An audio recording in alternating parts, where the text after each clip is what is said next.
hadn't seen a video on switching out these irrigation flood irrigation gates, and thought it'd be good to create one and just show the removal and reinstallation of the gates.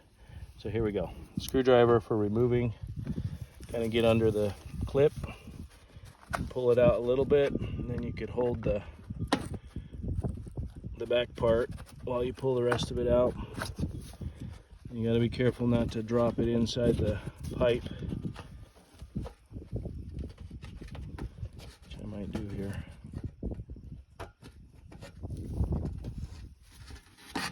Just pull it out. Okay, and the new gate has 3 parts here. So they actually have a tool that you can hold the gate with from underneath, and it looks like it's a good tool. I'd probably recommend that, but we didn't buy one. So here we go. So you put the bottom piece in.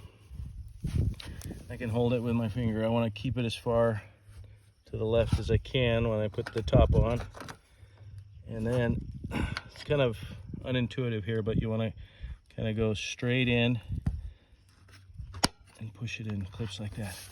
When you first install them, they're a little bit hard to close and open, but I'm sure the sun will dry them out a little bit and they'll get a little easier. That's it.